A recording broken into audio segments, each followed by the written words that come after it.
തിരഞ്ഞെടുപ്പ് പ്രചരണത്തിന്റെ ആവേശം ഉയരുന്നതിനൊപ്പം വിപണികളിലും തിരക്കേറുകയാണ്. വിവിധ രാഷ്ട്രീയ പാർട്ടികളുടെ പതാകകളും തോരണങ്ങളും ഉൾപ്പെടെയുള്ള പ്രചരണ സാമഗ്രികൾ വാങ്ങാൻ പ്രവർത്തകരുടെ തിരക്കാണ് കടകളിൽ. നിയമസഭാ തിരഞ്ഞെടുപ്പ് അടുത്തിരിക്കെ സ്ഥാനാർത്ഥികളും പ്രവർത്തകരും രംഗത്ത് സജീവമാവുന്നതിനോടൊപ്പം കടകളിലും പ്രചരണ സാമഗ്രികളുടെ ചൂടേറുകയാണ്.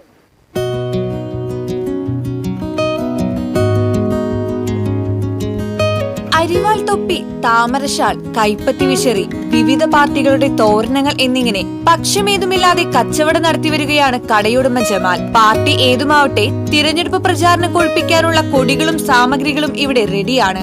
നിലവിലെ ട്രെൻഡിനൊത്തുള്ള സാധനങ്ങൾ ചൂടപ്പം പോലെ വിറ്റുപോകുന്നു. പ്രചാരണത്തിന് ചൂടേറിയതോടെ കക്ഷി രാഷ്ട്രീയ വ്യത്യാസമില്ലാതെ കടയിൽ തിരക്കും വർദ്ധിച്ചു. CPM, കോൺഗ്രസ്, BJP, CPI പാർട്ടികളുടെ കൊടികളാണ് പ്രധാന ഇനം. പ്രചാരണ പ്രവർത്തനങ്ങൾക്കു നിറം പകരാൻ വിവിധ തരം അലങ്കാര വസ്തുക്കളും വിൽപ്പനയ്ക്ക് എത്തിച്ചിട്ടുണ്ട്.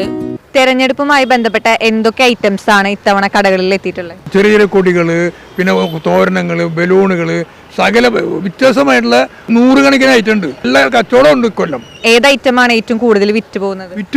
വെഞ്ചാമര പോലത്തെ ഐറ്റംസ് ആണ് അധികം പോണത്. കൊടികള് മാലകളാണ്, മുകളിൽ കെട്ടാനുള്ള മാലകളാണ് അധികം പോണത്. ഇതൊക്കെ ഏതൊക്കെ സ്ഥലങ്ങളിൽ നിന്നാണ് കൊണ്ടുവരുന്നത്? ബോംബെന്ന് വരുന്നുണ്ട്, ഡൽഹിന്ന് വരുന്നുണ്ട്, ബാംഗ്ലൂരിൽ നിന്ന് വരുന്നുണ്ട്. പിന്നെ ലോക്കലായിട്ട് ഞങ്ങൾ ചെയ്യിക്കുന്ന പലവിധ ഐറ്റംസ് ഉണ്ട്. തിരഞ്ഞെടുപ്പ് ആവേശം ഉയരുമ്പോൾ രാഷ്ട്രീയ വേദികളിൽ മാത്രമല്ല വിപണികളിലും അതിന്റെ പ്രതിഫലനം വ്യക്തമാണ്. കക്ഷി വ്യത്യാസങ്ങളില്ലാതെ എല്ലാവർക്കും വേണ്ട സാമഗ്രികൾ ഒരുപോലെ ഒരുക്കി നൽകുന്ന ഇത്തരം കടകൾക്കും തിരഞ്ഞെടുപ്പ് കാലം ഒരു പ്രത്യേക തിരക്കിന്റെ സമയമായി മാറുകയാണ്. TCV news, Thrissur.